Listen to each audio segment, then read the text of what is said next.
नमस्कार बच्चों, मैं विजय कुमार शर्मा राजकीय इंटर कॉलेज मथुरा से। तो बच्चों, आज हम 12th क्लास की भौतिक विज्ञान की इकाई 4 विद्युत चुम्बकीय प्रेरण तथा प्रत्यावर्ती धारा, जिसके अंतर्गत आज हम समझेंगे प्रत्यावर्ती धारा का वर्ग माध्य मूल मान। यानी जो हमारी प्रत्यावर्ती धारा है उसका वर्ग, यानी प्रत्यावर्ती धारा यानी I, इसका वर्ग हो गया I स्क्वायर। इस वर्ग का माध्य, माध्य यानी औसत, तो ये बार लगा दिया, इसको हम बोलते हैं औसत।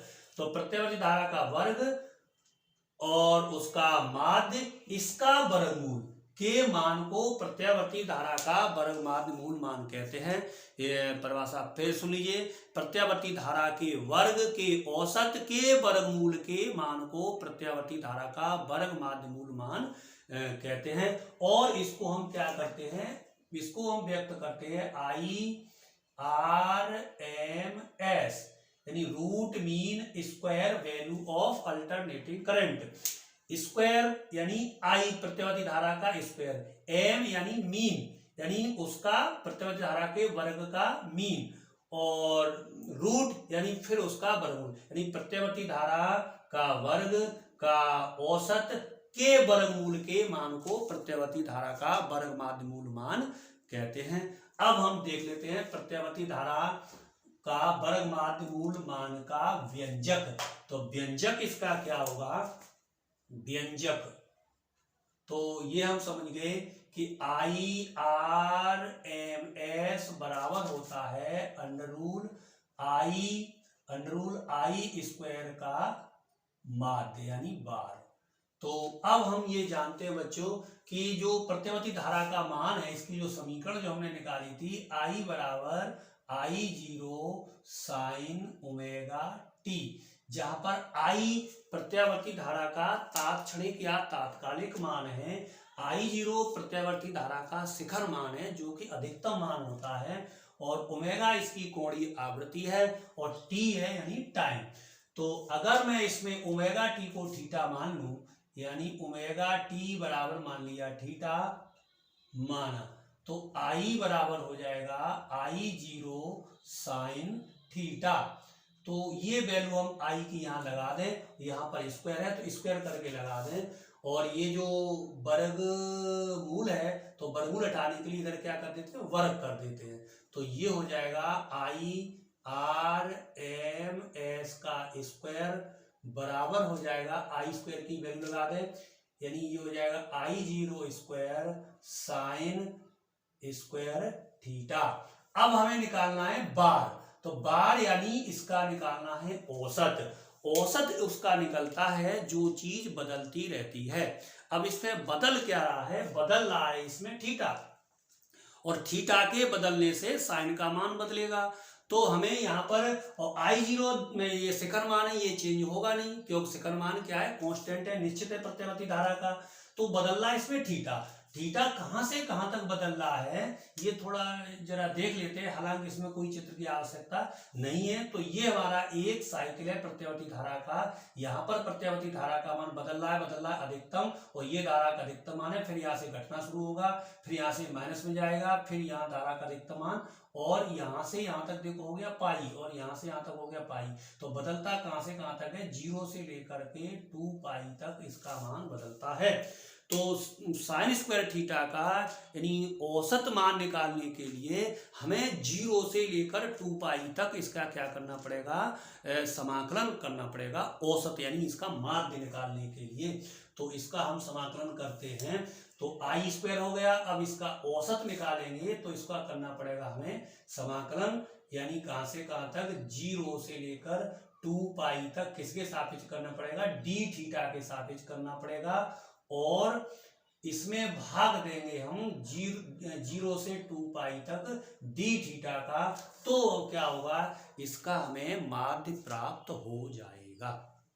अब हम क्या करते हैं, इनका समाकलन कर लेते हैं। कितना आ गया, ये वैल्यू आ गई, यानी हमारी I स्क्वायर RMS। तो अब हम इसका समाकलन देख लेते हैं। पहले हम समाकलन करते हैं, नीचे का समाकलन देख लेते हैं, हर का कितना इसमें समाकलन आ रहा है, 0 to पाई डी थीटा का। तो इसका समाकलन थोड़ा देखें, 0 से 2 पाई डी थीटा। डी थीटा का समाकलन हो गया थीटा, और लिमिट है यहां से 0 से 2 पाई, 0 से 2 पाई, 2 पाई। तो upper limit minus lower limit, upper limit है 2 pi minus theta minus 0, 2 pi minus 0। तो इसमें की इसकी वैल्यू प्राप्त हो गई 2 पाई। तो ये जो 0 से 2 पाई डी थीटा की वैल्यू आ गई 2 पाई, जो कि हम यहाँ पर लगा देते हैं। तो कितनी वैल्यू प्राप्त होगी जरा देखें। तो I0 इसको बाहर निकाल लेते हैं क्योंकि ये कांस्टेंट है, इसका समाकलन होगा नहीं। तो ये हो गया I0 का स्क्वायर, और इसकी वैल्यू आ गई कितनी हमारी 2 पाई। अब हमें समाकलन करना पड़ेगा 0 से 2 pi sine square theta D theta का। तो ये बच्चों फिर आप जानते हैं कि साइन स्क्वायर थीटा का डायरेक्ट समाकलन होता नहीं है, इसको हमें किस में बदलना पड़ेगा, कॉस में बदलना पड़ेगा। तो इसको हम कॉस में बदल देते हैं। तो एक फॉर्मूला आपने पढ़ा होगा कॉस 2 थीटा का, यानी कॉस 2 थीटा बराबर होता है 1 माइनस 2 साइन स्क्वायर थीटा। यहां से अगर हम साइन स्क्वायर थीटा की वैल्यू निकालें तो हो जाएगी 1 माइनस कॉस 2 थीटा अपॉन 2। तो ये वैल्यू हम यहाँ पर लगा देते हैं। तो क्या प्राप्त होगा, ये मिल जाएगा हमें I0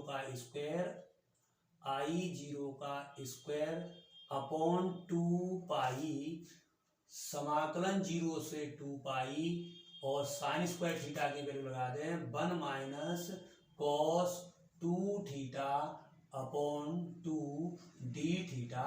ये 2 को भी बाहर कर देते हैं तो मिल जाएगा, यानी I0 स्क्वायर अपॉन 2 पाई, और ये हो गया 1 upon 2, 0 to 2 pi 1 minus cos 2 theta D theta.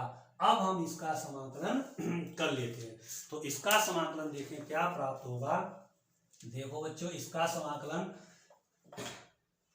यानी इसका मैं अलग करके बता देता हूं, यानी 0 से 2 पाई 1 minus cos 2 theta D theta.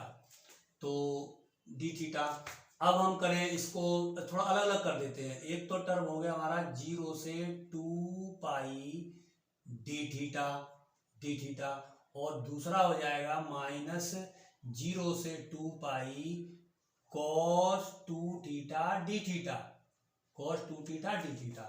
तो इसका समाकलन हमने निकाला था अभी 0 से 2 पाई डी थीटा का समाकलन, इसकी वैल्यू आ गई थी हमारी कितनी 2 पाई, माइनस इसका समाकलन करें हम तो cos 2 थीटा का समाकलन हो जाएगा कितना, यानी साइन 2 थीटा अपॉन 2, और लिमिट कहां से कहां तक है 0 से 2 पाई। तो ये हो गया 2 पाई माइनस, अब देखिए upper limit minus lower limit, तो यहां लगाएंगे 2 पाई यानी कितना 4 पाई, और तो साइन पाई की वैल्यू कितनी होती है 0, और साइन 2 पाई 0, 3 पाई 0, साइन 4 पाई, तो ये वैल्यू हो गई 0, और साइन 0 लगाएंगे तो उसकी वैल्यू भी क्या हो जाएगी 0, तो इसकी वैल्यू प्राप्त हो जाएगी हमें 0। तो ये जो वैल्यू प्राप्त हुई यहाँ पर कितनी आ गई 2 पाई। तो लिमिट 0 से 2 पाई 1 minus cos 2 theta D theta, इसकी वैल्यू आ गई कितनी 2 पाई। अब ये वैल्यू मैं यहाँ पर मैं लगा देता हूं, इतना आप थोड़ा नोट कर लीजिए। इसके आगे मैं यहां से करता हूं प्रत्यावर्ती धारा का वर्ग माध्य मूल मान। तो देखिए ये कितना प्राप्त हो जाएगा, यानी IRMS बराबर आ गया IRMS बराबर आ गया I0 का स्क्वायर अपॉन 2 पाई इंटू 1/2, और इसकी वैल्यू आ गई कितनी 2 पाई।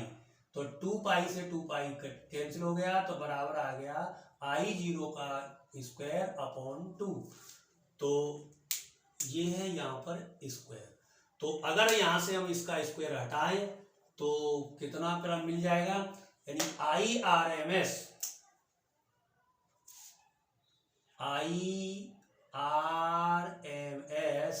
बराबर इसका इसका अगर हम वर्गमूल लें तो हो गया कितना I0, इसका लें तो हो गया वर्गमूल 2।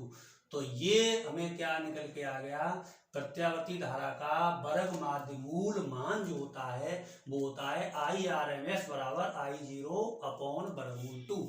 तो अगर बच्चों हम इसमें क्या करें, वर्गमूल 2 का मान हम जानते हैं 1.414, तो उसका अगर इसमें भाग दें तो IRMS कितना मिलेगा, IRMS बराबर 0.707 I0। तो ये हमें मान प्राप्त हो जाता है प्रत्यावर्ती धारा का वर्ग माध्य मूल मान। तो इसी तरह बच्चों जिस तरह से हमने प्रत्यावर्ती धारा का वर्ग माध्य मूल मान निकाला है, उसी प्रकार से मैंने उसी तरह से हम प्रत्यावर्ती वोल्टेज का मान भी निकाल लेंगे। यानी प्रत्यावर्ती धारा के स्थान पर हमें बोलना है प्रत्यावर्ती वोल्टेज, और वोल्टेज यानी आई के स्थान पर V और I0 के स्थान पर V0। तो उसका समीकरण तो फिर क्या मिल जाएगा, इसी तरह से अगर निकालें यानी BRMS बराबर मिलेगा V0 अपॉन √2। तो ये बच्चे हुआ यानी प्रत्यावर्ती धारा का वर्ग माध्य मूल मान और उसका व्यंजक। बहुत बहुत धन्यवाद।